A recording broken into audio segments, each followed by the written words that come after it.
por favor. Gracias. Gracias, de acuerdo. Y ahora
Siempre es muy emocionante ver el auditorio repleto de rostros nuevos y personas ansiosas por aspirar algo de la cultura del agua. Ya en serio, les agradezco mucho que hayan llegado a esta tercera sesión de nuestro seminario Café Debate de Cultura Política, que es ya una tradición en el Departamento de Sociología y específicamente en nuestra área de teoría y análisis de la política. Les doy la bienvenida más cordial a todas las personas que están aquí en este auditorio y les doy también la bienvenida a quienes nos siguen en las distintas redes. El formato que tenemos el día de hoy es un poco atípico porque vamos a tener varias presentaciones en línea. Entonces, voy primero a anunciar a las personas que van a participar en esta tercera mesa del Seminario Café Debate de Cultura Política. La doctora Rocío Rosas Vargas. Doctora, mucho gusto, perdón. A propósito del formato atípico, bienvenida a la UAM. El licenciado Abraham Guadalupe Mena Hernández. Abraham, no te reconocía tan serio. Abraham Guadalupe, eres exalumno de nuestro posgrado, bueno, de nuestra carrera de sociología. A la doctora Zenona Jezabel Hernández Leiva y el doctor Leocadio Guadalupe Martínez Alarcón. La doctora Hernández Leiva y el doctor Martínez Alarcón van a presentar de manera conjunta la primera ponencia. Entonces, me voy a permitir leer una semblanza curricular, tanto de la doctora Hernández como del doctor Leocadio Martínez Leiva. Doctora Zenona Jezabel Hernández Leiva. Es doctora en psicoanálisis por la Universidad Complutense de Madrid, España. Licenciada en Psicología General, maestra en Psicoterapia Psicoanalítica por la Universidad Autónoma de Zacatecas. Docente investigadora de tiempo completo en la Unidad Académica de Psicología de la Universidad Autónoma de Zacatecas, tanto en la licenciatura como en el posgrado, desde 2001. Psicoterapeuta y supervisora de casos clínicos desde hace 24 años en los centros de atención psicológica de la Universidad Autónoma de Zacatecas y además da consulta privada. Es integrante de la Asociación Zacatecana de Estudios Psicoanalíticos y Atención Psicológica, Asociación Civil, y líder del Cuerpo Académico Consolidado, Estudios de Psicoanálisis y Psicoterapia. Sus líneas de investigación son psicoanálisis, salud mental, género y violencia. Coautora de los libros colectivos Salud mental y pobreza, una mirada desde la globalización, Textos y contextos psicosociales, violencia, pobreza y género del 2020, el primero de 2017, y La pandemia del capitalismo, sujetos sociales y salud mental de 2022. Bienvenida, doctora Zenona Jezabel. Aunque sea en línea, le damos la bienvenida a nuestra querida Unidad Azcapotzalco de la UAM. Ahí está la cámara. Yo tengo que voltear a la cámara para que ella me vea. Bienvenida, doctora. Bueno, el doctor Leocadio Guadalupe Martínez Alarcón. Lo presento de una vez porque la ponencia, como dije, es conjunta. El doctor Martínez Alarcón es también doctor en psicoanálisis por la Universidad Complutense de Madrid, España, licenciado en psicología clínica con estudios de maestría en psicología clínica por la Universidad Autónoma de Querétaro.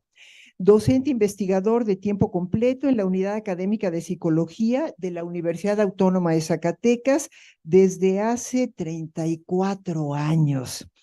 Yo nada más sé contar hasta el 30, entonces estas antigüedades me confunden. Da, entre otras materias, historia de la psicología, teoría de la comunicación humana, análisis de casos, psicopatología, neurosis y psicopatías. Actualmente imparte teoría y técnica de la entrevista.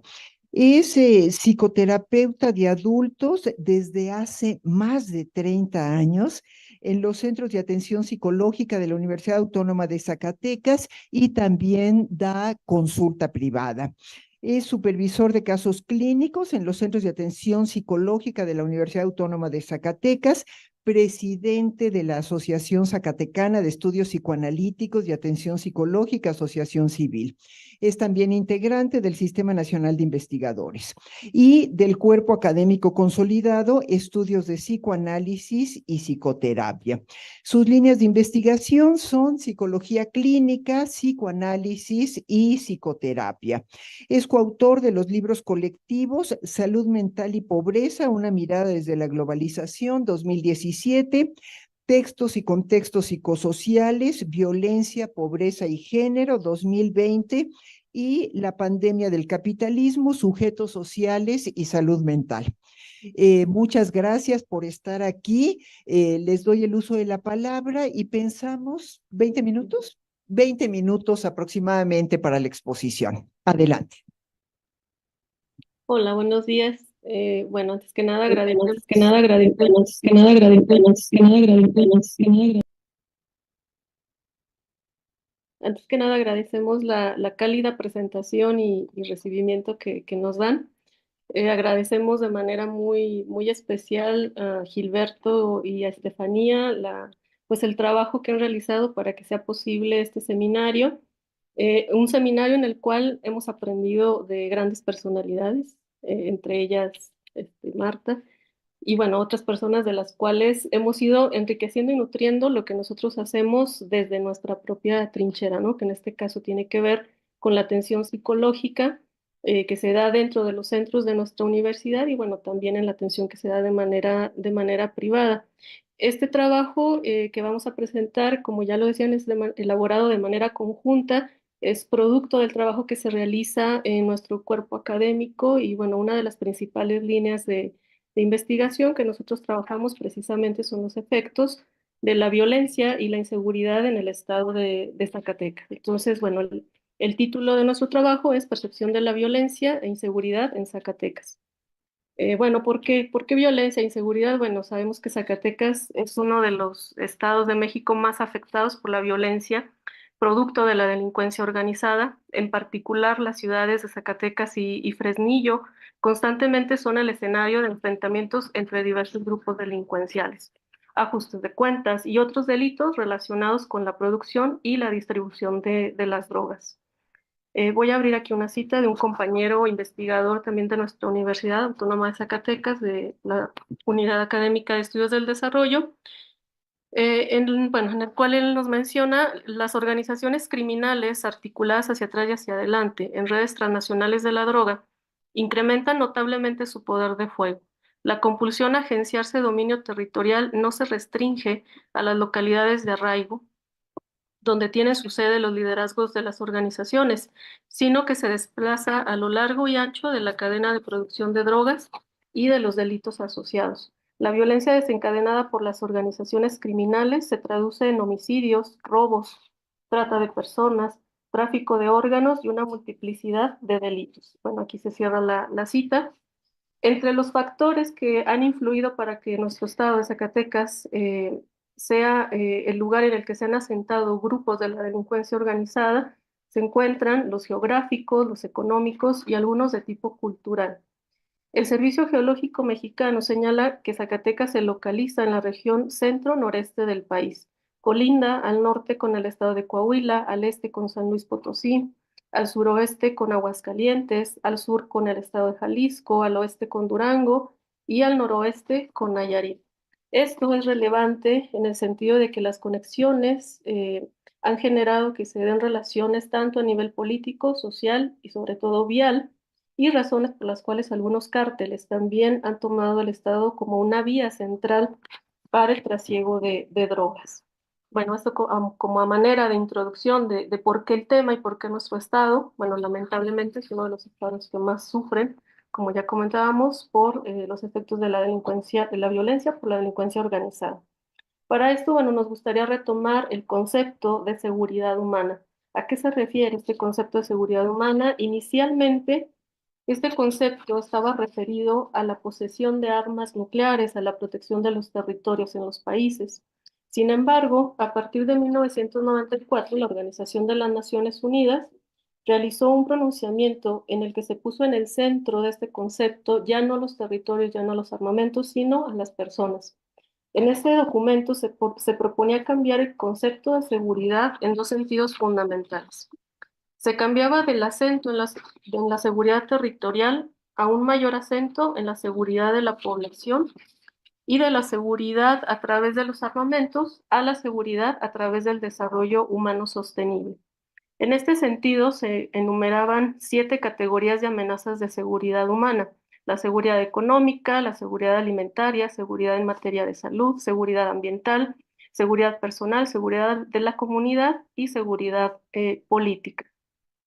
En 2012 se hizo una modificación que fue transmitida a través de la directora de la Oficina Sanitaria Panamericana, y ahí se reflexionaba a propósito de la definición de seguridad humana de 1994, y se decía que este concepto iba más allá del riesgo de enfermedades y que englobaba todo tipo de determinantes de la salud y de las desigualdades estructurales. Eh, Se cita de ese comunicado: la alta visibilidad de la salud, la aparición de nuevas definiciones de la salud mundial que reflejaban un mundo globalizado pero interdependiente, y los retos que acompañaban a la gobernanza requieren un compromiso permanente por parte de los países desarrollados y en desarrollo. Posteriormente, en el informe especial del Programa de las Naciones Unidas para el Desarrollo en 2022, se planteaban nuevas amenazas a la seguridad humana, mucho más cercano a la realidad que nosotros vivimos, ¿no? En el cual se enumeraban estas nuevas amenazas: los conflictos violentos, las desigualdades, las amenazas de la tecnología digital y las amenazas para la salud. En dicho informe se cuestionan los efectos de los enfoques del desarrollo que habían estado básicamente centrados en el crecimiento económico y que sobre todo habían dejado de lado el desarrollo humano equitativo, lo cual ha ido produciendo desigualdades cada vez más polarizadas y crecientes. Los efectos que se mencionan en este informe como más visibles son el cambio climático y la COVID-19. En este informe se aboga porque se amplíe el marco de seguridad humana frente a esta nueva generación de amenazas, entrecomillado, para que toda persona viva sin temor, sin miseria, sin ansiedad y con dignidad. Es preciso desplegar las 3 estrategias, ya que la protección, el empoderamiento y la solidaridad en su conjunto potencian la seguridad humana en el antropoceno. Bueno, este es el concepto de seguridad que se ha planteado desde la Organización de las Naciones Unidas, cada vez más cercano este concepto a los problemas que vivimos en nuestra sociedad y sobre todo, bueno, relacionado con la violencia y con la inseguridad que se experimenta. Respecto de esta inseguridad que nosotros planteamos que estamos observando estos efectos en nuestro estado, bueno, podemos plantear que la seguridad humana es un estado y una percepción que puede traducirse como una especie de sentimiento que está influido y determinado por diversos factores que se ligan directamente con el bienestar, mismo que puede enumerarse en varios aspectos: la seguridad de la integridad corporal y de la vida, la seguridad alimentaria, la salud física, la salud mental y emocional, la vivienda, la educativa y la de los demás bienes materiales, para que la subsistencia diaria, entre otros, pudieran considerarse de menor relevancia. Los dispositivos para regular la seguridad humana están dictados desde el Estado y desde las organizaciones internacionales reconocidas por los países pertenecientes a ellas. La seguridad es, en este sentido, de orden público. Si bien debemos hacer notar que esta dimensión no logra influir positivamente y de manera efectiva, lo que ocurre en otros órdenes, como son lo privado y lo íntimo, donde los órganos de regulación de la seguridad no logran penetrar, ya sea por la insuficiencia de estos órganos o por las formas de relación y convivencia específica de cada condición social. Las dependencias gubernamentales de cada país encargadas de administrar la seguridad humana, secretarías de Estado, tribunales, policía, ejército, etcétera, han tenido siempre y cada vez más, con matices importantes, un alcance limitado para garantizar los niveles de seguridad humana que se encuentran plasmados en los documentos oficiales de las organizaciones internacionales y de los gobiernos nacionales. estatales y locales, lo que provoca que la población viva en ciertos estados de inseguridad. Estos elementos que se van mostrando, bueno, hoy son insuficientes para hacer frente a estas fuentes de inseguridad que apuntan al centro mismo de nuestro modo de producir, de relacionarnos y pues de vivir en general. La inseguridad es un sentimiento y un estado que al materializarse limita las condiciones de libertad y bienestar de las personas. En términos específicos, genera estados de vulnerabilidad que violentan las garantías colectivas e individuales que se deben proporcionar al Estado. Algunos autores han referido que entre las causas de acrecentamiento de esta inseguridad en nuestra época, pues se encuentra la cuestión del individualismo. Se deriva de esta afirmación que el fenómeno rompe las condiciones sociales que el sentimiento de comunidad de los colectivos humanos brindan para que sus integrantes se sientan protegidos. Podemos también plantear la idea de que ese sentimiento de individualismo no se refleja solo en los miembros de la comunidad como un ente general, sino que ha sido impulsado desde los órganos de gobierno que conforman al Estado. Bueno, voy a saltar unas partes de lo que hemos preparado porque me quedan 10 minutos, entonces me gustaría hacer hincapié en los datos que tienen que ver justamente con la encuesta de inseguridad. Y bueno, esto que tiene que ver específicamente con la percepción de inseguridad en el estado de Zacatecas. La inseguridad objetiva describe el número de crímenes por edad, por sexo, estrato social y lugar de residencia que son registrados policialmente, pero a ella se agrega la inseguridad percibida, término referido al aspecto subjetivo de la influencia que la criminalidad puede ejercer en las personas. De acuerdo con la Encuesta Nacional de Seguridad Pública Urbana, ENSU, aplicada por el Instituto Nacional de Geografía e Informática, INEGI, en su 40ª edición, Zacatecas presenta resultados importantes respecto de la percepción de seguridad pública. Los porcentajes de la población mayor de 18 años encuestadas con mayor percepción de inseguridad en su ciudad en el país se centran en primer lugar en Fresnillo con un 95.4%, y en tercer lugar Zacatecas con un 92.2%. El 92.4% de la población mayor de 18 años encuestada en Fresnillo manifestó sentirse insegura en algún cajero ubicado en la vía pública, mientras que el 85.8% manifestó sentirse insegura en el banco en la misma ciudad. En cuanto a las expectativas sobre la delincuencia, en Fresnillo el 85% y en Zacatecas el 83.9% de la población considera que la delincuencia seguirá igual o empeorará en los próximos 12 meses.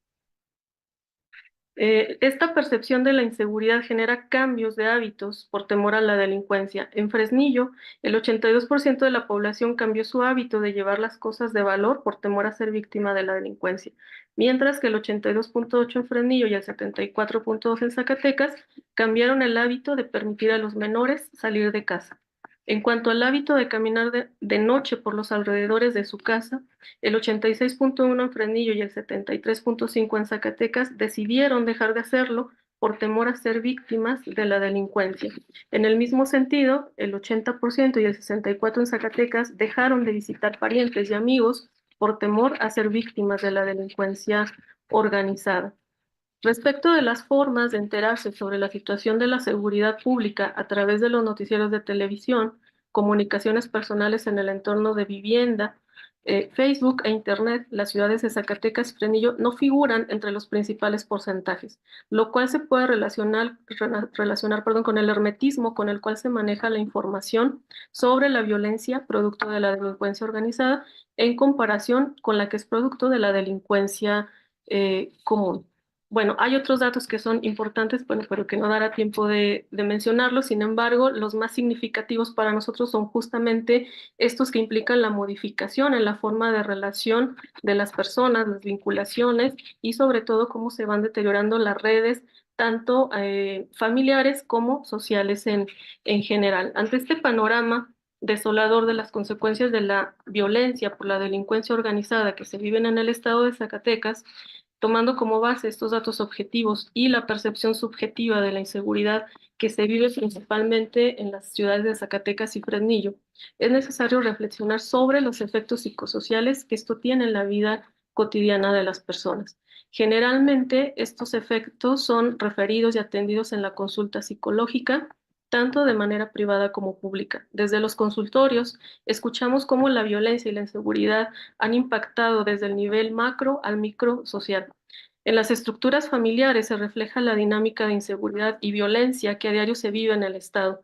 Es indiscutible que la ansiedad y la depresión se presentan como los principales motivos de consulta, las principales quejas de quienes acuden con nosotros. ¿Qué nos refieren nuestros pacientes? La pérdida de un familiar a manos de la delincuencia organizada, el secuestro de un familiar, personas que han sido secuestradas y tratan de elaborar el trauma de la tortura, el cierre de un negocio familiar por el cobro de piso, los desplazados de sus comunidades por los grupos delincuenciales, familias que tienen que emigrar a otros estados de la República o al extranjero, los hijos cuyo padre o madre se encuentran encarcelados por delitos contra la salud, una madre buscadora que no pierde la esperanza de encontrar a su hijo con vida, los duelos complicados porque no se tiene la certeza de la muerte de un familiar, en fin, la pérdida de la seguridad. Esta es la realidad que escuchamos a diario en consulta. De acuerdo con los datos obtenidos en la Encuesta Nacional de Hogares aplicada por el INEGI, el 66.9% de la población mayor de 12 años que ha tenido sentimientos de depresión algunas veces en el año. Según la OMS, se estima que el 3.8% de la población experimenta depresión, incluido, bueno, un 5% de adultos, 5.7% de adultos mayores de 60 años. A escala mundial, aproximadamente 280 millones de personas sufren depresión y cada año se suicidan más de 700.000 personas. El suicidio, como sabemos, es la cuarta causa de muerte en el grupo etario de 15 a 29 años. De acuerdo con el INEGI, en 2022 en el país se registraron 8.237 suicidios, de los cuales 126 se realizaron en Zacatecas. Bueno, esta percepción de la inseguridad es producto de la subjetividad. Las personas que se enfrentan a una mayor inseguridad humana percibida tienen una probabilidad tres veces menor de considerar que otras personas sean dignas de confianza. Tal como lo señala la Encuesta Nacional de Seguridad Pública, las personas en la ciudad de Zacatecas y Fresnillo han modificado actividades importantes de su vida diaria y de convivencia familiar. Han dejado de visitar familiares, han dejado de transitar carreteras. Perdón por la interrupción, de verdad me molesta mucho hacer esto, pero ya empezamos un poco tarde y estamos sobre el tiempo. Cuando se asignan eran 20 minutos por ponencia, no por ponente. Creo que no fui suficientemente clara. La información que nos comparte la doctora Zenona Jezabel Hernández es interesantísima y nos podríamos quedar aquí otra hora escuchándola, pero desafortunadamente tenemos el tiempo encima y me toca realizar esta actividad. Entonces, le voy a dar la palabra al doctor Leocadio Guadalupe Martínez Alarcón con la súplica de ajustarnos a los tiempos, por favor. Pues digo, si ya la doctora tomó 20 minutos, ojalá que 15, por favor. Gracias. Sí, en realidad creo que el formato no tenía.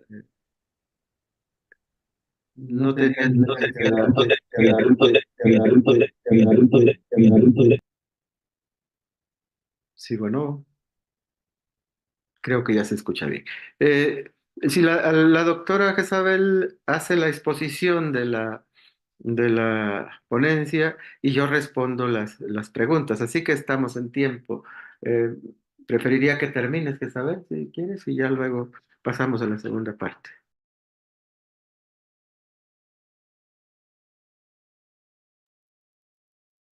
Bueno, sí, si nos permiten esto, termino yo la ponencia y bueno, como ya comentaba, al final las preguntas las responderá el doctor. En realidad faltaba muy poquito de esto que estábamos mencionando. Eh, Respecto de las modificaciones que se han tenido que realizar dentro de las estructuras familiares y que repercuten en realidad en toda la configuración social, mencionábamos cómo en estas dos ciudades que se mencionan en la Encuesta Nacional de Seguridad Pública Urbana, la ENSU, en la ciudad de Zacatecas y Fresnillo, cómo se han modificado actividades importantes de la vida de las personas, de su vida diaria y de la convivencia familiar. Como mencionábamos, han dejado de visitar familiares, han dejado de transitar carreteras, no permiten que sus hijos jueguen en las calles y todo esto nos lleva a un retraimiento social que obviamente se manifiesta en las dificultades en las relaciones interpersonales. A manera de conclusión, quisiéramos mencionar que si bien nuestro trabajo es clínico y se desarrolla en el encuadre de un tratamiento psicoterapéutico y particularmente en un consultorio, apelamos a una clínica social, a la urgente necesidad de que quienes nos dedicamos a ello estemos conscientes de la realidad social, de la violencia y la inseguridad que se vive en nuestro estado. Más allá de los síntomas, del psiquismo, de lo imaginario, de la fantasía, existe una realidad que es de difícil simbolización y para lo cual justamente las personas buscan un lugar seguro donde puedan poner en palabras las vivencias traumáticas que esta realidad nos impone. Y bueno, ese trabajo es el que nos toca a nosotros realizar. Y bueno, hasta ahí dejamos la exposición y ya posteriormente dejamos el tiempo para las preguntas. Gracias.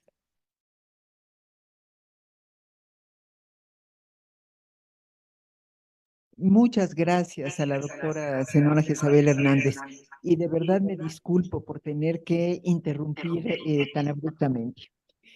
No tenía idea de que una persona iba a hacer la exposición y la otra contestar las preguntas. Bueno, muy interesante y además es muy doloroso ver que una ciudad tan hermosa como la de Zacatecas y el estado en general que tantas veces nos ha recibido, verlo tomado por la inseguridad. Les voy a presentar ahora al segundo ponente, que es el licenciado Abraham Guadalupe Mena Hernández. Si te quieres poner de pie, Abraham, para que te vean. Una de las cosas que más me gustan en estas actividades académicas que tenemos en la UAM es precisamente presentar a nuestros egresados. Abraham Guadalupe Mena Hernández fue estudiante de la carrera de Sociología aquí en la Universidad Autónoma Metropolitana, Unidad Azcapotzalco, es licenciado en Sociología y además hizo su trabajo terminal en el área de género y desigualdades políticas. Fue también asistente del área de pensamiento sociológico en nuestro departamento y actualmente está haciendo el posgrado. ¿Estás en la maestría, Abraham? Está en la maestría en sociología. Sus líneas de investigación: estudios de género con énfasis en la relación entre violencia de género y pactos patriarcales, y teoría crítica, particularmente la teoría del carácter social en la obra de Erich Fromm. Un gusto tenerte aquí, Abraham. Muchas gracias y tienes 20 minutos.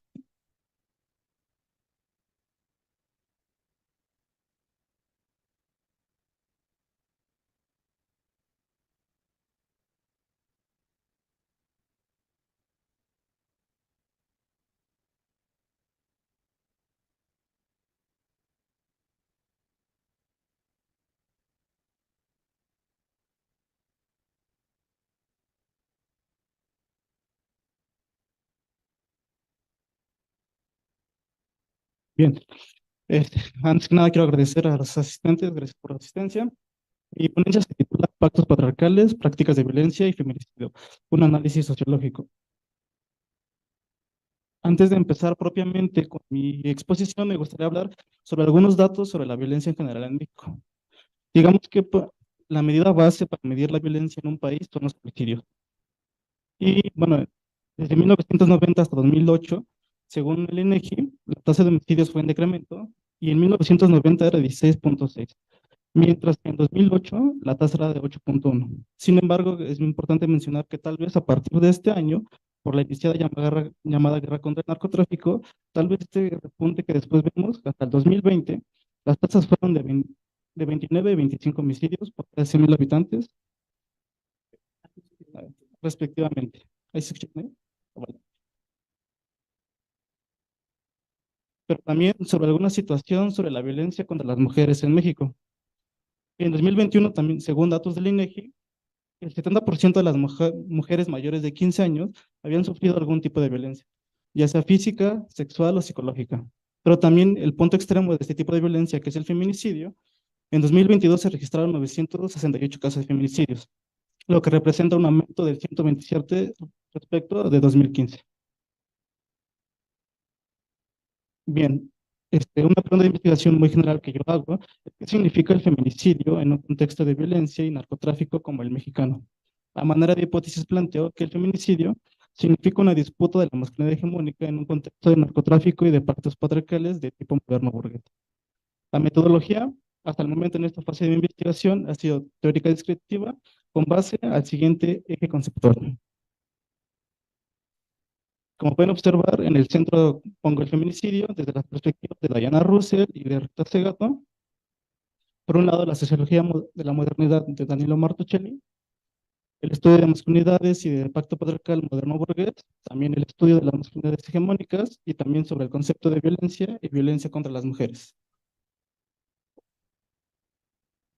En ese sentido, constantemente me hacía cómo observar el feminicidio desde una manera sociológica. Hay un autor que nos dice que la modernidad, la sociología hay que entenderla desde la modernidad, pero que esta tiene que entenderla desde una ruptura. Es decir, una ruptura entre las sociedades tradicionales a las sociedades modernas. Este autor también postula que hay tres matrices de la modernidad: la diferenciación social, la racionalización y la condición moderna. En ese sentido, yo me planteo la siguiente pregunta. En la modernidad, la diferenciación social por el género, en lugar de ser integradora, trae consigo más desintegración. Esto lo menciono porque hay autores como el sociólogo Durkheim que menciona que entre mayor diferenciación trae más integración. Sin embargo, autores como Luhmann mencionan que tal vez es la contraparte, que la mayor diferenciación tal vez trae más desintegración. En ese sentido, sobre el estudio de masculinidades, retomo a una autora australiana que se llama Rewin Connell, y menciona que la masculinidad siempre la debemos de entender o estudiar en relación con algo, principalmente con su contraparte, que es la feminidad. Pero también nos dice que no existe una sola masculinidad, sino hay que entender que hay diversas. Principalmente se destacan dos: la hegemónica y la subordinada. También una manera de entender sobre la construcción de masculinidad son los pactos patriarcales. Un antecedente de los pactos patriarcales es la autora Gail Rubin, que menciona que las mujeres en las sociedades primitivas fueron el objeto transaccional que establecía relación de reciprocidad y parentesco entre los varones de distintas tribus. En el contexto de la modernidad, autoras como Carol Payton mencionan el contexto del contrato social, que el contrato sexual establece las condiciones de igualdad y fraternidad al eliminar la competencia por el acceso a las mujeres. El intercambio de mujeres establece un acceso no monopólico de estas. El acceso a las mujeres sería a través del matrimonio y la prostitución. Una autora que propiamente conceptualiza pactos patriarcales es Celia Amoroso. Ella nos menciona que se trata de un sistema de dominación que se constituye por medio de mecanismos de autodesignación para convalidar la pertenencia al conjunto de dominadores. Esta autodesignación se trata de una pertenencia práctica al conjunto de los varones, la cual constituye y articula relación entre los miembros a través de un conjunto de prácticas realizadas que crea en este caso virilidad. Esta virilidad es valorada y deseada por el conjunto de varones. En ese sentido, del pacto patriarcal de corte moderno burgués, los varones se autodesignan conforme a la noción moderna de individuo, como sujetos de su propia razón, libres e iguales. Por su parte, las mujeres son designadas conforme a la simbólica de género tradicional y no son consideradas como individuos, y por ende no tienen la capacidad de ejercer poder y autoridad. En este contrato se establecen las reglas de acceso al cuerpo de las mujeres a través del matrimonio y la prostitución. Entonces, ¿cuál es el papel de las mujeres en el pacto patriarcal de corte moderno burgués? Las mujeres en los pactos patriarcales de este corte no son sujetos pactantes del mismo, son consideradas como objetos transaccionales. Su papel entonces es el sellar el pacto entre varones, son, como nos diría Celia Amorós, el lugar práctico simbólico en donde se entrelazan las prácticas realizadas por el conjunto de varones, en el cual se resalta el valor de la virilidad que constituye relación entre ellos. Así también, en el contexto de los pactos, de este tipo de pactos, hay que considerar que la masculinidad hegemónica no es la más común, sino la que tiene más prestigio. La masculinidad hegemónica, moderna, en tanto moderna, se construye relacionalmente por las prácticas entre los varones, entre los que se encuentran las reglas al acceso al cuerpo de las mujeres. Como ya mencioné, matrimonio y prostitución. La masculinidad hegemónica la puede ejercer una élite, es decir, con unas determinadas características: cuerpos, varones y blancos, clase social, burgueses y propietarios, de un tipo de religión, principalmente católicos, y una orientación erótica, heterosexuales. Entonces podemos decir que los excluidos de la masculinidad hegemónica son varones no blancos, no heterosexuales, no católicos, pobres, sin acceso a la educación y a la cultura. Sin embargo, tanto hegemónicos y excluidos comparten la norma básica de la masculinidad hegemónica, que es establecer las reglas de acceso al cuerpo de las mujeres, ya que esta práctica es lo que hace un hombre como hombre. Las mujeres, en tanto objetos del pacto patriarcal, se vuelven entonces objetos susceptibles de violencia. Dentro de esas prácticas de violencia podemos considerar la de un punto extremo, que es el feminicidio. En este aspecto retomo dos conceptualizaciones. La primera de Diana Russell, principalmente, que es el asesinato de mujeres por ser mujeres, pero también de Rita Segato, entender el feminicidio como un mensaje. Bueno, a continuación me gustaría dar una breve reflexión. Cabe mencionar que el caso empírico que yo retomo es el de Ciudad Juárez. En primer lugar, porque es el que más conozco y también porque es el más estudiado, pero entiendo que hay otros conceptos, como por decir, contextos como de Rocío, que es de Guanajuato, Zacatecas, en general, toda la zona fronteriza del país. Bueno, el feminicidio, específicamente el de tipo sistemático como el ocurrido en Ciudad Juárez, significa de manera hipotética la disputa por la masculinidad hegemónica en un contexto de narcotráfico. Las muertas de Ciudad Juárez, así es como es denominado el suceso de feminicidio sistemático en aquella ciudad entre 1993 y 2010. De acuerdo con el portal del Colegio de la Frontera Norte y de la investigación realizada por la doctora Julia Monarres y el doctor Luis Ernesto Cervera, el número de feminicidios en Ciudad Juárez durante este periodo fue de 887. Los lugares donde han encontrado los cuerpos de las mujeres asesinadas son principalmente en espacios urbanos públicos, lotes baldíos y vialidades principales. Los perfiles de estas mujeres eran de 17 a 26 años de edad, solteras, que trabajan en maquiladoras y en bares como bailarinas o sexoservidoras. La manera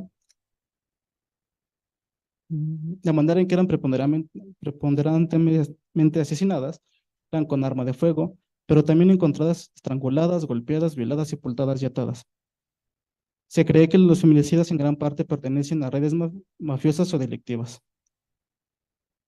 Rita Segato nos menciona que los feminicidios en Ciudad Juárez pueden ser considerados como crímenes del segundo estado, ya que se necesitan grandes recursos humanos y materiales cuantiosos que involucran una red de asociados leales de acceso a los lugares de tortura, transporte de las víctimas y poder de intimidación hacia las autoridades. En México, quienes tienen esta capacidad, aparte del Estado, son los grupos de delincuencia organizada, es decir, el narcotráfico. Aquí podemos observar lo que Sila Amorós postula como el imaginario mafioso, es decir, un modelo del pacto patriarcal que se opone al de corte moderno burgués, en donde existe un Estado corrupto que permite el surgimiento de las mafias.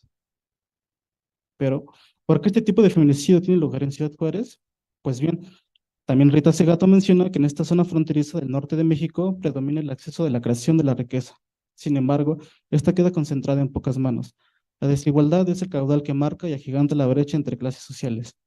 Aunado, la locación fronteriza que coadyuva al tráfico de drogas y de personas hacia los Estados Unidos se da como resultado que la violencia en esta zona sea inminente. Entonces, podemos decir que el contexto en Juárez es de una desbordada explotación. Entonces, la disputa es protagonizada por aquellos que actúan la masculinidad hegemónica y por aquellos que son excluidos de la misma. En el caso de las asesinadas en Juárez, pueden entenderse que los excluidos son aquellos hombres desprovistos de oportunidades, ya sean económicas, políticas, educativas o culturales, pero que estas son mantenidas como promesas de la masculinidad hegemónica, que es producto del pacto patriarcal moderno burgués. Por lo tanto, esos varones, como esas promesas se ven incumplidas, los desposeídos recurren a la ilegalidad y, por ejemplo, tal vez se vuelven integrantes de las filas del narcotráfico, y que su único privilegio que actúan y comparten al igual que los hegemónicos es su masculinidad. Pero esta ya no es hegemónica y la quieren volver como tal. Así pues, la disputa se manifiesta cuando rompen con el acceso al cuerpo de las mujeres, matrimonio y prostitución, que ya está reglamentado en el pacto patriarcal, es decir, asesinan a las mujeres que consideran como suyas. Las asesinan porque quieren establecer una nueva masculinidad, y ello no puede ser sino estableciendo nuevas reglas de acceso al cuerpo de mujeres. Se apropian de ellas imaginariamente a través de un despliegue de horror donde lo simbólico deja de operar. Entre más se desdeña sus cuerpos, más se apropian de ellas. Y el feminicidio de estas mujeres queda el mensaje que comunica la disputa, una inconformidad. En los cuerpos quedan grabadas las marcas del exacerbado ejercicio del poder. En sus cuerpos queda el mensaje. El feminicidio, entonces, en un contexto de narcotráfico, significa la disputa por la masculinidad hegemónica, pues transgrede el pacto patriarcal de corte moderno burgués. Lo interesante de este planteamiento es que da cuenta que los pactos patriarcales de corte moderno burgués están en crisis, pero esto no significa que estén dejando de existir, sino más bien que se están reacomodando. Pues con el asesinato de mujeres se está redefiniendo el acceso a sus cuerpos, pero por lo tanto la definición de las mismas. Vemos que esta práctica de virilidad, como es el acceso a sus cuerpos a través del feminicidio, muestra una inconformidad, queriendo con ello establecer tal vez una nueva masculinidad. En ese sentido, vale decir que los pactos patriarcales son metaestables, pues siempre están modificando sus formas de subordinación social hacia las mujeres. Pero también quiero aclarar que este planteamiento no quiere dar a entender que los varones que actúan en la masculinidad hegemónica no cometen feminicidios o violencia contra las mujeres. Pero por lo menos en los feminicidios ocurridos en Ciudad Juárez o de contexto de narcotráfico, quienes actúan estas prácticas son los excluidos de la masculinidad hegemónica. Entender la violencia de género y el feminicidio entre los varones que actúan este tipo de masculinidad tendría que preguntarse hacia quiénes va dirigido ese mensaje o incluso plantearse otras preguntas de investigación. Pues bien, con esta última parte me gustaría ir cerrando con esto último me gustaría cerrar mi presentación.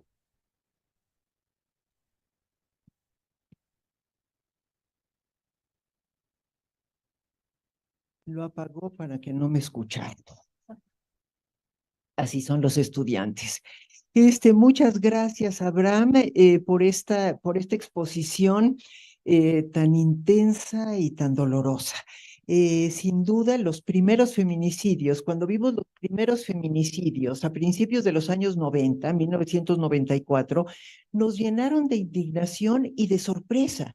Y luego el patrón de criminalidad se ha ido moviendo, primero al sur del estado, luego tuvimos casos en Durango, en Mazatlán, en el centro del estado, y ahora prácticamente en todo el país tenemos casos igual de salvajes, de esa violencia exacerbada, y curiosamente, incluso la violencia extrema del feminicidio se va acomodando en los pliegues de la doble moral y de alguna forma la naturalizamos. Es impresionante. Dejo nada más ese comentario para la reflexión.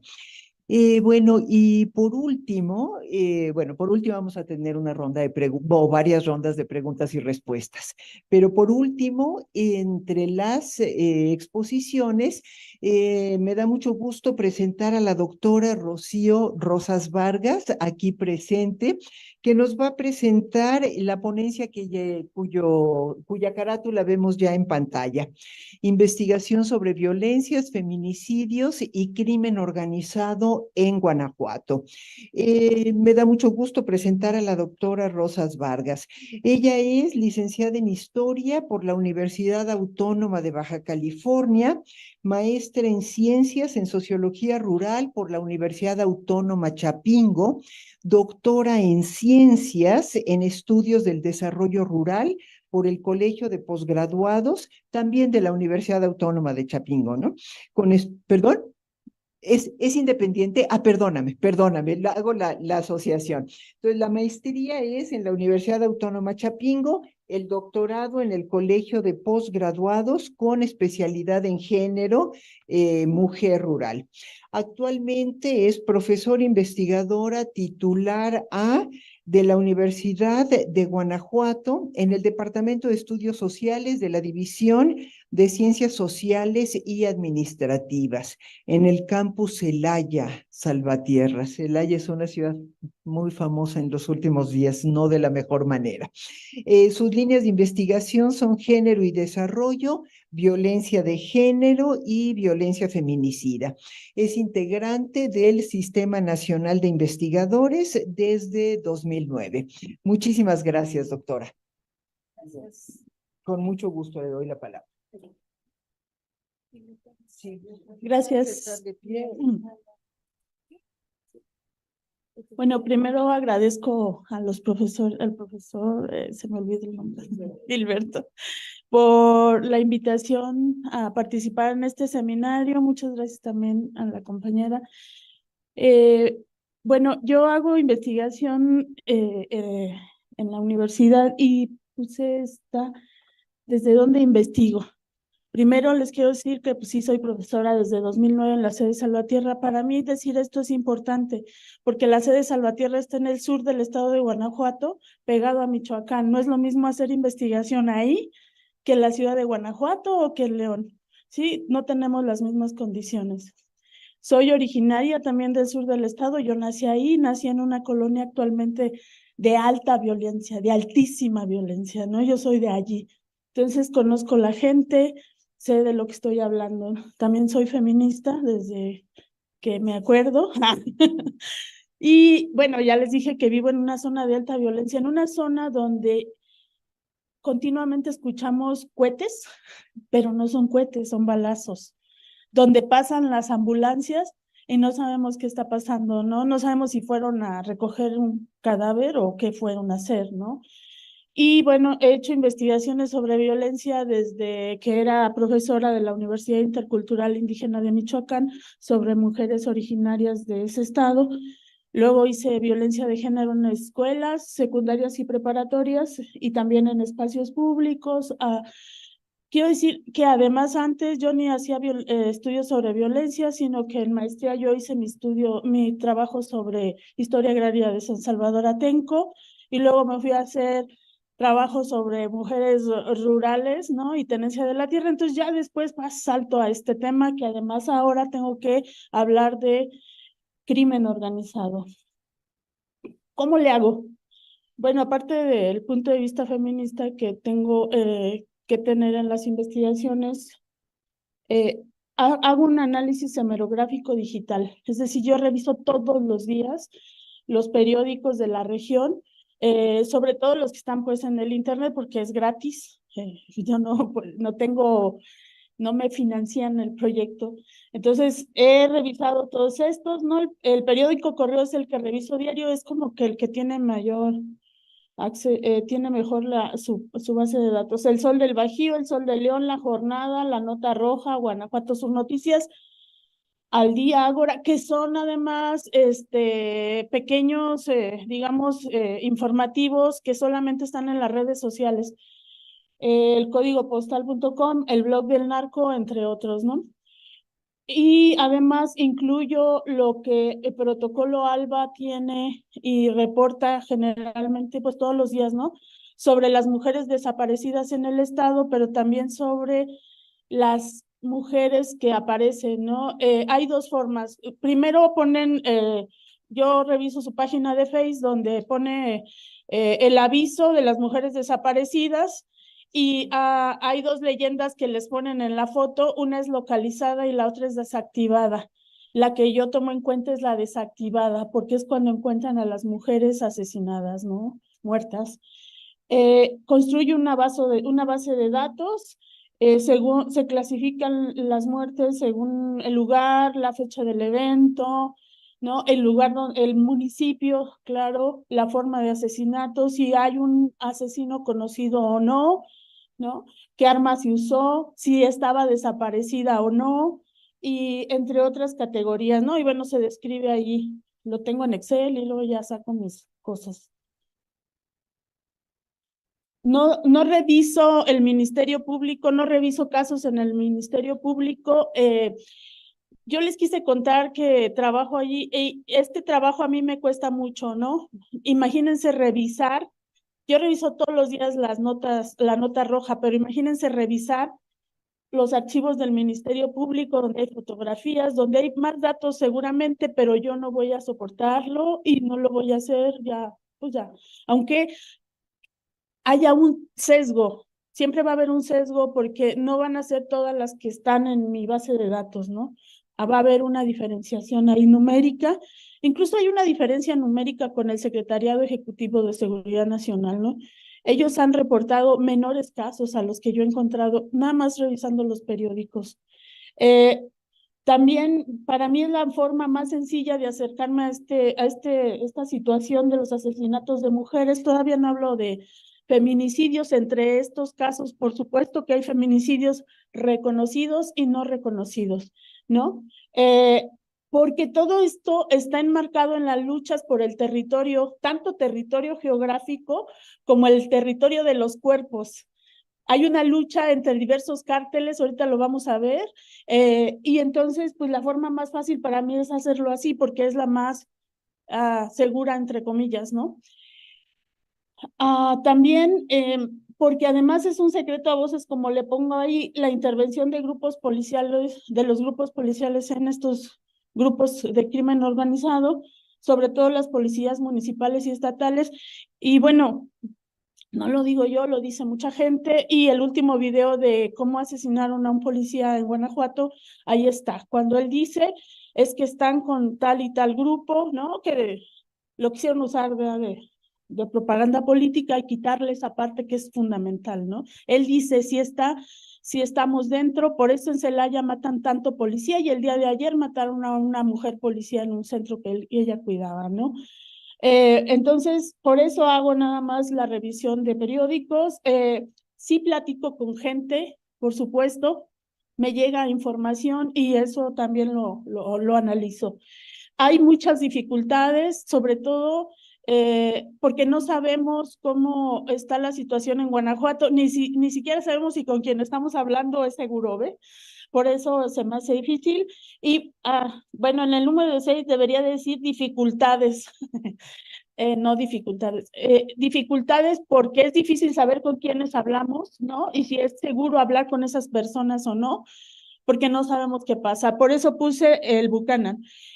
Las dificultades y el Buchanan, ¿qué quiere decir? Que hay mucha impunidad además, y además no sabemos qué está pasando. Esto me lo contaron, ¿no? De un tipo que iba continuamente a comprar un Buchanan a una tienda de licores para entregárselo al presidente municipal. Y era un tipo normal, ¿no? Que te lo encuentras en la calle allí y ya. Entonces, ¿para qué le da el Buchanan al presidente municipal? Pues ya sabrán ustedes para qué, entre otras cosas que le dan, ¿no? Porque el dinero que él gana no le alcanza para hacer residencias ni tener un hotel en el centro de la ciudad. Entonces, hay muchísima impunidad y por eso esto sigue y sigue y sigue, ¿no? Y porque además, como digo más adelante, no todo es lo que parece. Entonces, tenemos que tener cuidado. Y voy a los datos. Ay. Bueno, aquí están las definiciones que ustedes ya conocen, ¿no? No se las necesito decir, pero bueno, lo tengo ahí en los trabajos. Y estos son los datos. En el primer dato que ustedes tienen allá en la primera gráfica son los feminicidios en el estado de Guanajuato de 2015 a mayo del 2023. Todavía no la actualizo, ustedes disculpen, actualicé la otra. Y si ustedes ven, sí, pues ha habido repuntes, luego picos, ¿no?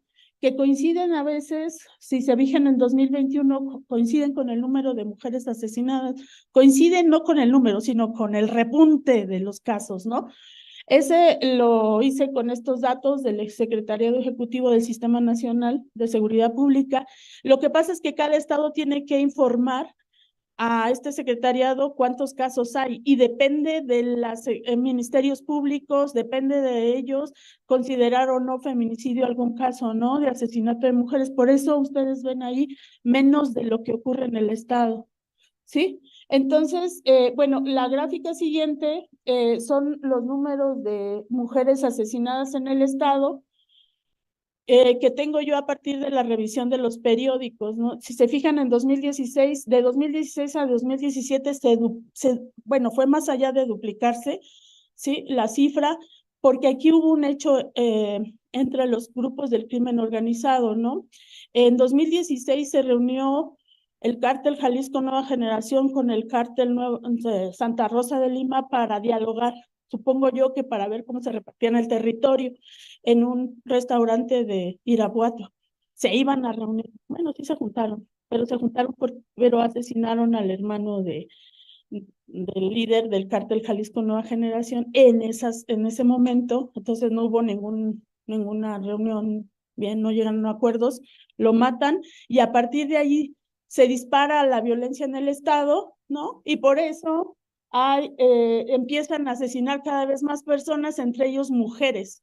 Muchas mujeres y hombres jóvenes, que es lo que pasa en el estado. Y luego, bueno, pues ustedes se fijan, las cifras van subiendo, ligeramente bajó en 2018 y fue subiendo, 2021 es el pico más alto, ¿no? Igual que en los feminicidios.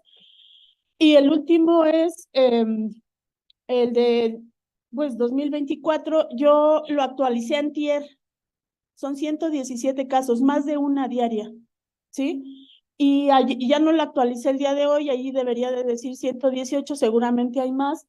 Y bueno, no se ve la parte de arriba porque no sé por qué no se ve, pero bueno, porque están compartiendo pantalla, pero en la parte de arriba yo les quería hablar, bueno, de Gisela, la candidata de Morena a la alcaldía de Celaya, que fue asesinada en una de las localidades más violentas de Celaya, en San Miguel Octopan, ¿sí?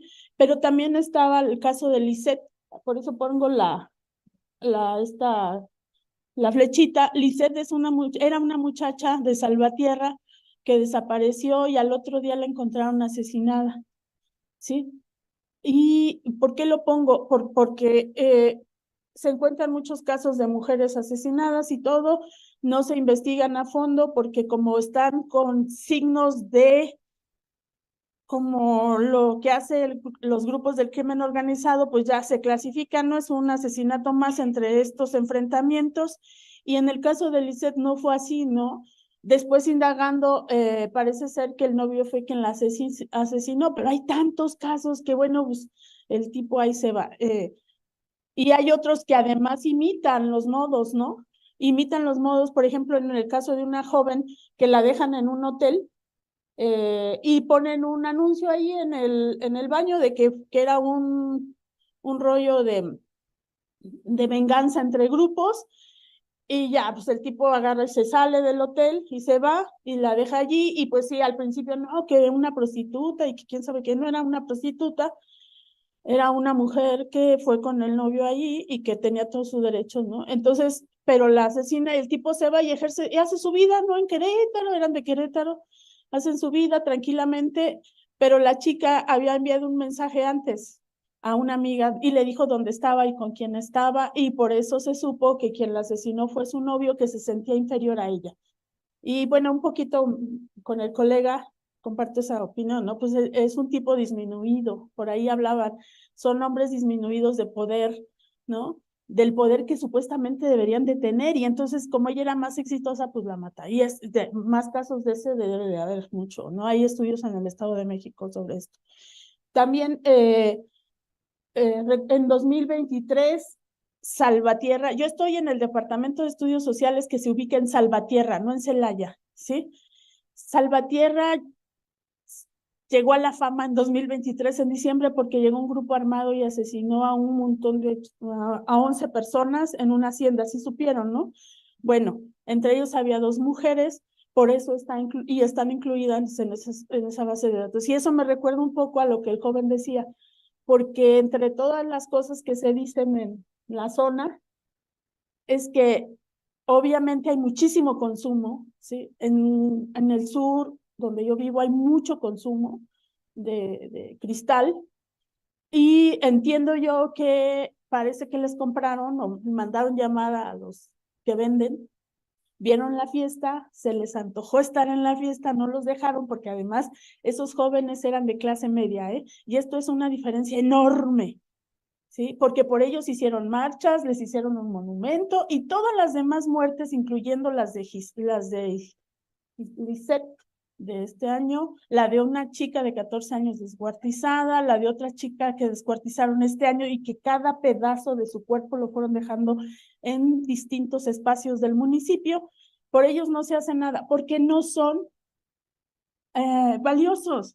Y este grupo de personas, sí, yo no digo que no lo hicieran por ellos, pero también los asesinatos tienen clase social y también tienen, obviamente, raza, ¿no? Digamos, grupo.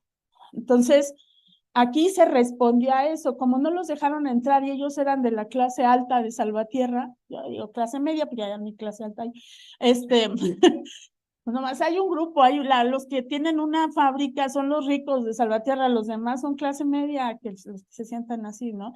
Y pues un montón de de mucha gente pobre, ¿no? Que es donde asesinan a la gente, ¿no?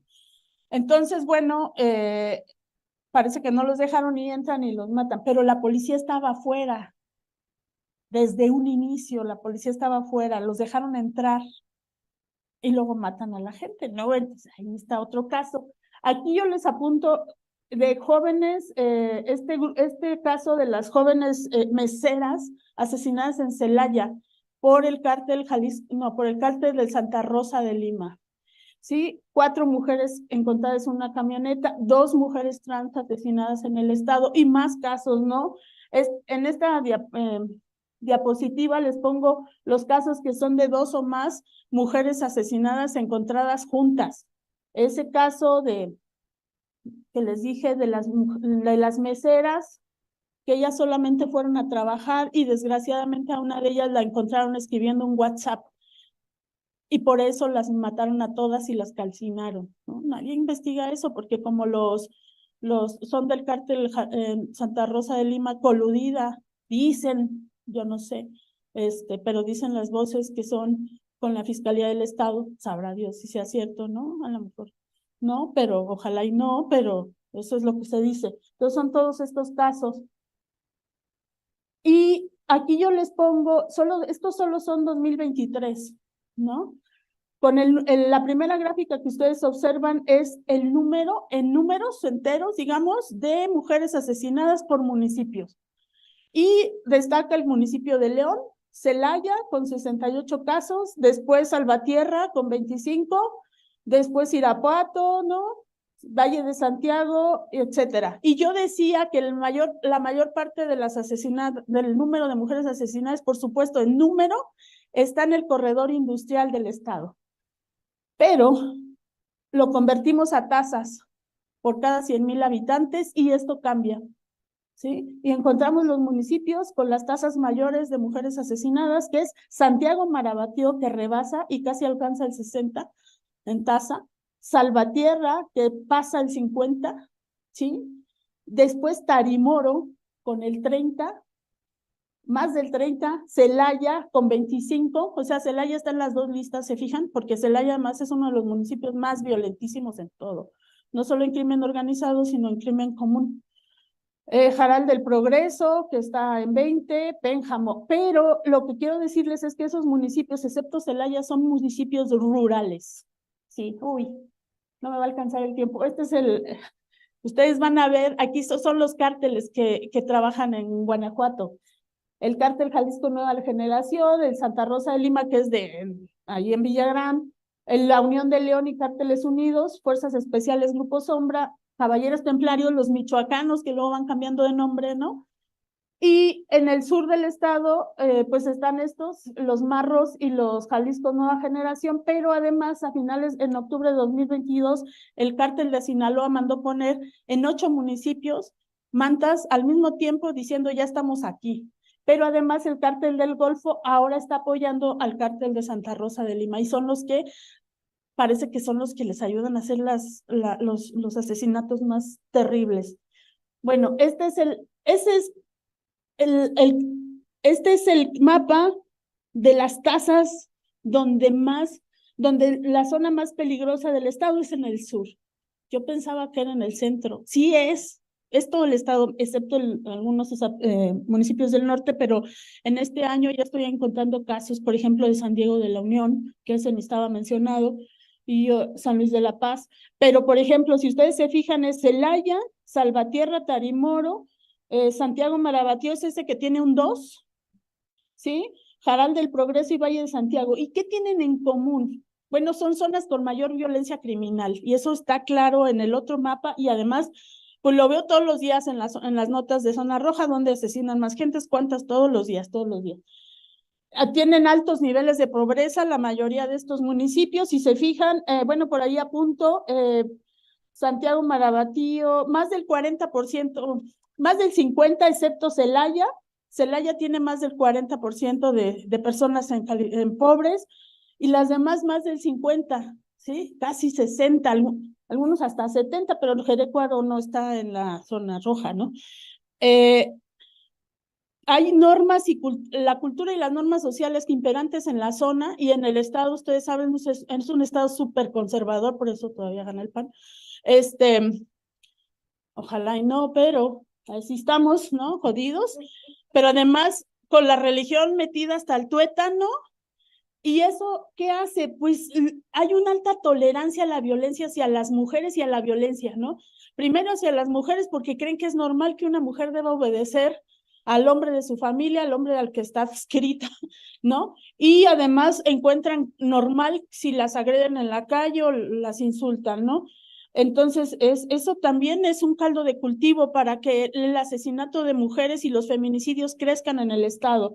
También hay un acceso a armas, un enorme acceso a armas allá, porque además somos un Estado migrante, ¿sí? Estos municipios también es municipios expulsores de mano de obra internacionalmente, pero también hacia Celaya y todo el corredor industrial y Querétaro. Entonces, la migración también hace pues que se traigan armas de Estados Unidos, es muy fácil y además hay un mercado negro, ¿no? Ahí en la zona, yo si quiero puedo comprar un arma fácilmente. No la traje hoy porque venía a la Ciudad de México. Entonces, la Ciudad de México para mí es el paraíso, fíjense. Hay una ausencia de apoyo a las víctimas en el sur del estado. Las organizaciones se centran y los apoyos se centran en la ciudad de Guanajuato y en León. Pero acá en el sur no hay, salvo los municipios que tienen eso del Instituto de las Mujeres que no sirve para mucho, ¿no? Entonces no hay nada. Además tenemos una disminución de población en algunos municipios, como ustedes ven, Salvatierra y Santiago Marabatío, no solo por la migración, yo creo que también por la violencia, ¿no? Hay zonas, por ejemplo, de Salvatierra, donde ya no se ven jóvenes en las calles, y no porque estén en la escuela o en otros lados haciendo cosas productivas o trabajando, no hay trabajo allá. Se tienen que ir a las fábricas o a Estados Unidos, o el sueño de ser sicarios, o sicarias, porque ahora ya está eso, ¿no? Es una pena que se me acabe el tiempo, pero bueno, estos son casos de mujeres y un hombre. Se los digo rápidamente. Pureza, a Pureza la asesinaron los policías ministeriales a golpes. Carmelita, Jesús, Michelle, a Michelle la descuartizó el cártel, ¿sí? Aide, era la mamá de Michelle, la mataron después que a ella. Griselda nada más fue a abrir una puerta. ¿Y lo que hizo? ¿Qué le pasó? Pues la balacearon porque iban a matar al quien abriera la puerta. Stephanie la secuestraron y mataron a su hermanito porque la quiso defender. Llegó un comando armado a un jardín municipal en plena hora de que todo el mundo va a pasear allí. Y se la llevaron, no la han encontrado. Sí, como les decía, ya la mayor parte de las víctimas pueden ser jóvenes. En hombres se sabe que es jóvenes.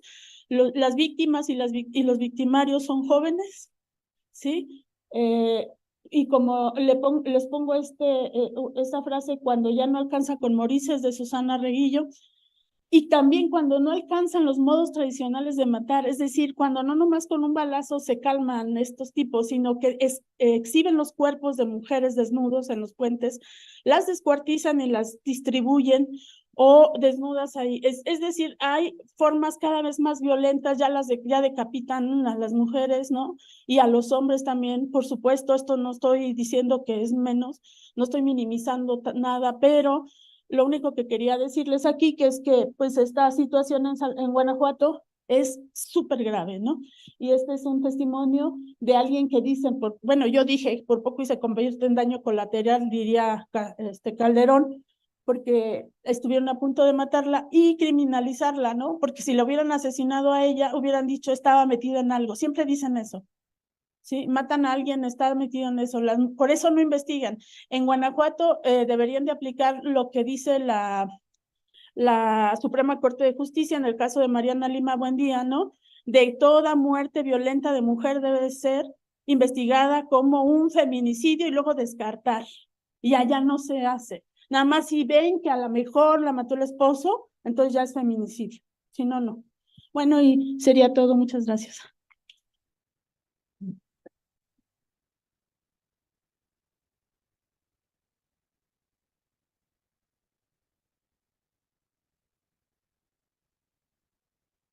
Muchas cosas, sí, ya se escucha, ¿verdad?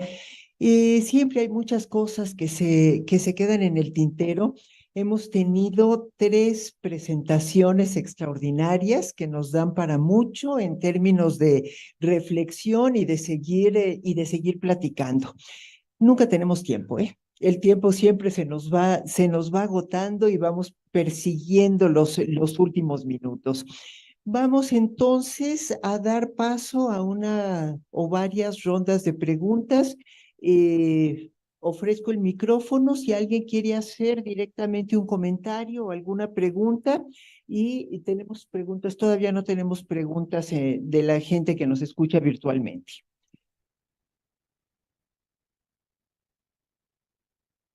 Miren, no corran el riesgo de que yo empiece a preguntar, porque no hay nadie que me diga, te quedan 3 minutos.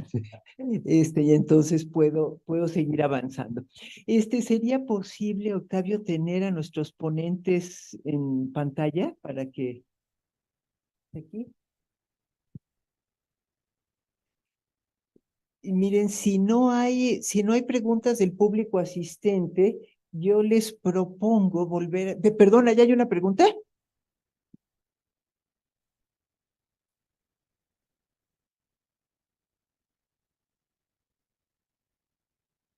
Gracias. Por decirnos tu nombre y de dónde. Mi nombre es José Miguel, soy de Sociología igual. Bueno, la pregunta es para quien me la quiera contestar, para él o la que me quiera contestar. Bueno, ¿podría la despenalización de las drogas una forma de combatir el narcotráfico? Y si es así, ¿qué efectos tendría en la violencia, específicamente en materia de género, independientemente de otros aspectos como la salud o las adicciones?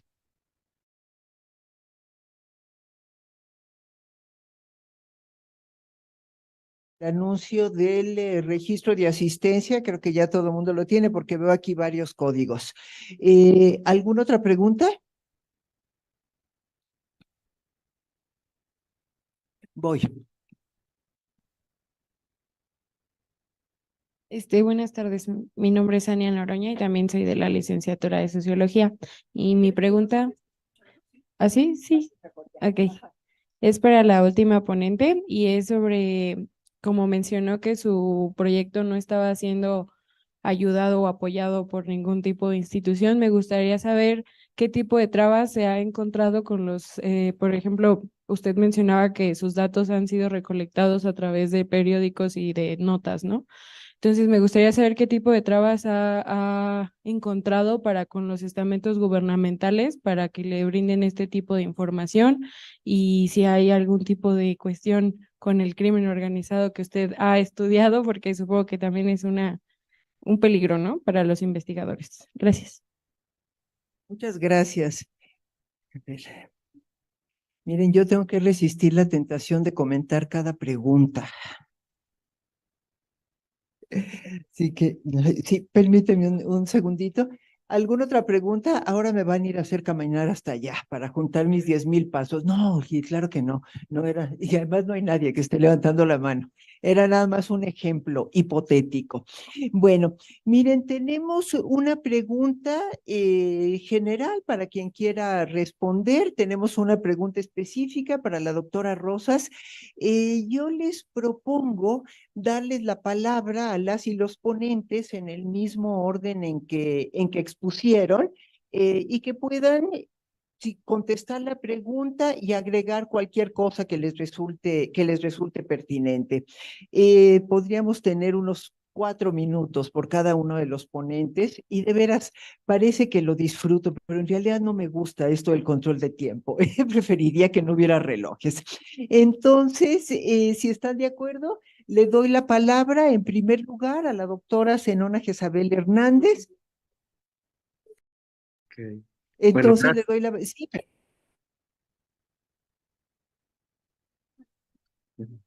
Sí, no se escucha.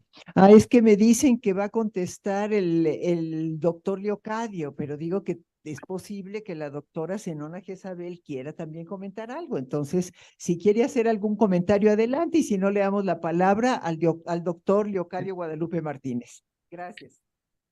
Gracias, Marta, por la palabra. Y bueno, no somos la doctora Jezabel y yo especialistas en el tema sobre la pregunta que se hace, la primera pregunta que es para todos. Eh, Sin embargo, bueno, siempre es importante poder escuchar las inquietudes de las personas que nos escuchan sobre estos temas. Debo primero decir que es muy rico escuchar eh, distintas, distintos puntos de vista desde distintas profesiones, la historia, la sociología, y obviamente escuchar los testimonios que conmueven mucho sobre lo que ocurre, en este caso, en dos estados, es más específico, Guanajuato y Zacatecas, que tristemente son célebres ahora, reconocidos en el país y a nivel mundial por el nivel de violencia que se ejerce, ¿no? Despenalizar las drogas, eh, ¿qué significaría? Bueno, por mucho tiempo se pensó que, hasta donde yo estoy informado, insisto en que no soy especialista en este tipo de temas, por mucho tiempo se insistió en la importancia de despenalizar las drogas. Obviamente, para ello hay sectores que lo promueven, quién sabe con qué intereses, sí debemos preguntarnos sobre ello. Hay que decir que justo en Guanajuato el expresidente Fox se empeña en despenalizar en México la marihuana y parece que ya tenía preparada por ahí una empresa, o al menos es lo que se dice, para poder tener un negocio.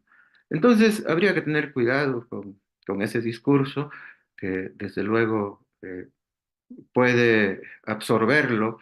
El sistema capitalista todo lo absorbe siempre que sea ganancia, ¿no? Eh, Sabemos que en Estados Unidos hay la despenalización de la marihuana y bueno, esto no solo no ha disminuido el daño que provocan en general las drogas, ¿sí? Al contrario, las adicciones se han incrementado. El fentanilo, que es una de las drogas nuevas, de las drogas eh, no son naturales, que son químicas y que más daño han ocasionado, ¿no? Lo otro que yo he escuchado es que el negocio de las drogas, como el negocio de las armas en Estados Unidos, son las que sostienen mucho de la economía mundial, no solamente la economía nacional, sino la economía mundial. Hay otro esquema también que tenemos que pensar sobre ello, sobre las dificultades en caso de que se pensara que despenalizar las drogas fuera una ventaja y pudiera ayudar a que existiera menos violencia. Habría que pensar en los grupos de poder que están incrustados en el poder empresarial, en el poder político, en el poder religioso. La última ponente, la doctora Rocío, nos hablaba con mucha claridad sobre lo que ocurre en Guanajuato, una cultura tradicionalista, una cultura conservadora, y que bueno, es la cultura que por muchos años ha manejado la política en México, sí, obviamente mezclada con la religión y con el negocio que la religión y en este caso las drogas significan, ¿no? Esos dos grandes polos que se juntan en algún momento y que no, obviamente no es visible la manera en cómo los hilos se ligan entre ellos, ¿no? Eh, ¿Qué efecto tendría desde mi punto de vista, desde la profesión que yo trabajo, desde la forma en que la ejerzo, desde mi función como profesor universitario? Diría que no hay condiciones, primero, no hay condiciones. Y segundo, yo supondría que el, el sistema capitalista absorbería siempre cualquier cosa que se hiciera al respecto, ¿no? Y entendiendo esto como un fenómeno no regional, no de ningún estado de la República, no nacional, sino como un fenómeno global, hablando a propósito de la globalización. Bueno, agradezco mucho la pregunta y la invitación que nos han hecho Gilberto, Estefanía y la conducción que ha hecho Marta, que le ha tocado el trabajo ingrato de manejar el tiempo. Muchas gracias. Muchas gracias, doctor Leocadio. Adelante, Abraham, si quieres hacer el comentario. Sí, sobre la pregunta me gustaría decir que también, igual que lo que yo considero, que habría que pensar primero si hay condiciones para realmente despenalizar las drogas.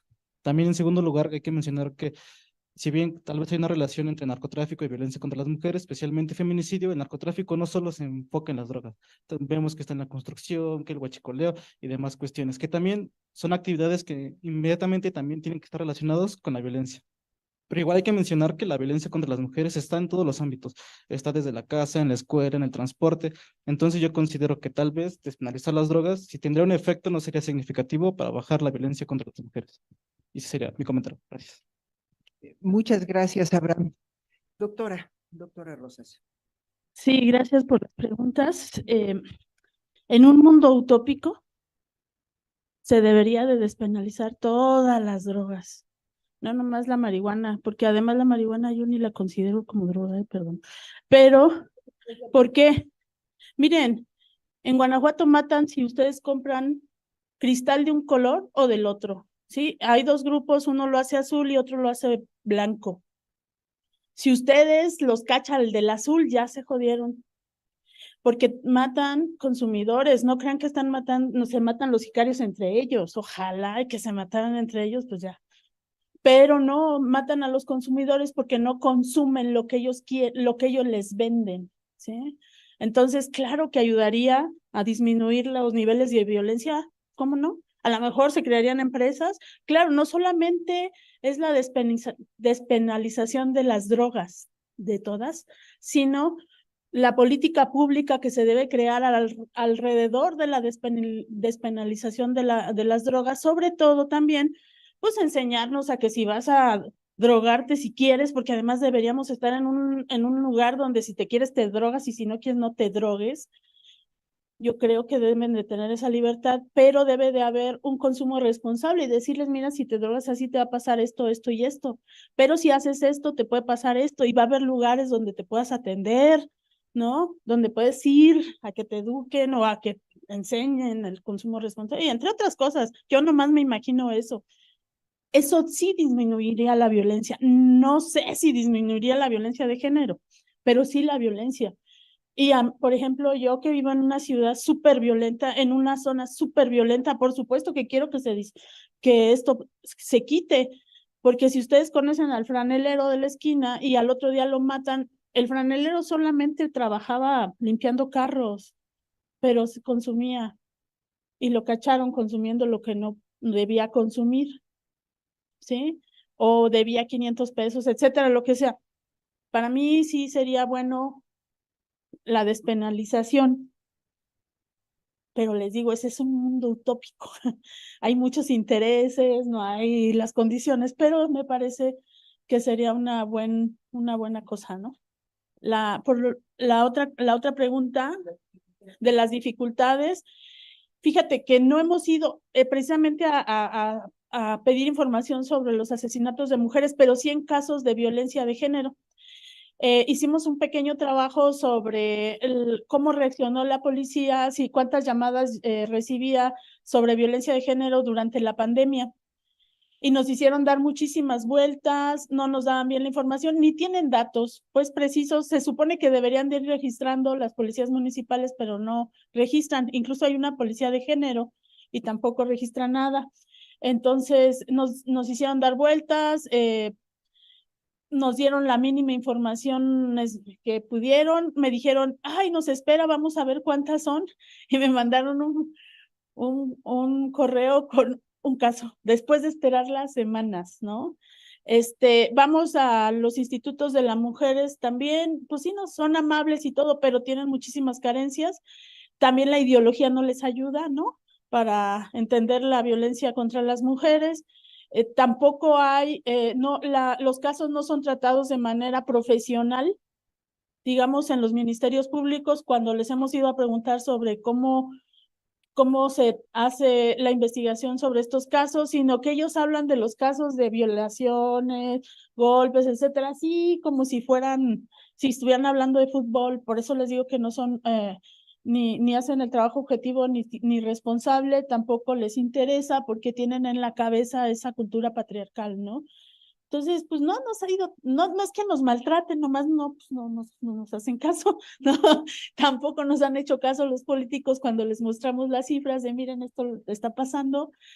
Las otras cifras que hoy les mostré aquí, yo no las muestro mucho allá porque me da miedo, ¿no? Porque los hijos de estas gentes ya están llegando a la universidad. Entonces yo no quiero hablar tanto, sí saben que lo hago, pero no así, ¿no? Entonces, y bueno, sí, la policía está pues sí está inmersa, ¿no? De hecho, en el municipio de Salvatierra se salieron muchos policías, renunciaron porque o se alinean a los cárteles o los matan, ¿no? Y no solo en Celaya, sino en otros municipios del estado, pues están asesinando policías por lo mismo, porque además no es uno, son muchos, bueno, no muchos, son varios cárteles, y si estás en uno, pues los del otro te matan, ¿no? Entonces no sabes allí qué onda, pero sí están muy metidos los cárteles en la policía municipal y en la estatal. Sí, entonces a mí me da miedo verlos, por mi calle pasan y no los quiero ver. Veo al ejército, pero el ejército está en ciertos lugares parados así. No pueden hacer investigación los del ejército en Guanajuato, no pueden hacer nada más que llegar a apoyar a la policía municipal porque no tienen permiso del gobierno municipal. El gobierno municipal debe dar permiso al ejército de entrar. Lo dieron como 2 semanas en el municipio y después lo quitaron porque ¿cómo creen que van a tener tratos con el gobierno federal? También por eso estamos así, porque debe haber una sinergia entre los 3 niveles de gobierno y no existe. Bueno, sería todo. Bueno, muchas gracias, doctora Rocío. Gracias, Abraham. Gracias a Ay, el colega de Zacatecas. Y bueno, creo que tenemos aquí nos vamos con muchas cosas de esta sesión. Creo que hay varias vetas para profundizar en el análisis y la reflexión. Digo, no las voy siquiera a intentar enumerar, solamente quiero decir que con esto nos vamos con tarea para la siguiente edición de nuestro seminario permanente sobre género y reconfiguración social. No hablamos mucho de la salud mental. Qué bueno que haya espacios de consulta, que la gente pueda consultar con una o un especialista en salud mental y pueda tener un espacio para elaborar la ansiedad, la inseguridad, el miedo y estos duelos tan complicados que estamos viviendo desde la pandemia y ahora además adobados por toda la violencia que vemos en varios lugares del país. Les agradezco mucho, no sé si me toque a mí o le tengo que dar la palabra al doctor Gilberto Morales, que es el coordinador de este seminario, pero pues me arrogo el privilegio, al cabo ya después veré con Gilberto. No es cierto, Gilberto. Gilberto me pidió que te hiciera. Muchas gracias por asistir a esta tercera mesa de nuestro seminario, este debate. Muchas gracias a la doctora Zenona Jezabel. Yo creo que te lo han dicho 200 veces, qué bonito nombre tienes. A la doctora Zenona Jezabel Hernández, al doctor Leocadio Guadalupe Martínez. Gracias a Abraham Guadalupe también. Tenemos 2 hombres y los 2 tienen como segundo nombre Guadalupe. Abraham Guadalupe Mena, ¿verdad? Mena Hernández, y a la doctora Rocío Rosas. Gracias sobre todo a las y los asistentes, tanto presenciales como en las redes. Les hacemos la cordialísima invitación para que nos acompañen el próximo jueves 11 de abril en esta misma sala, Fanny.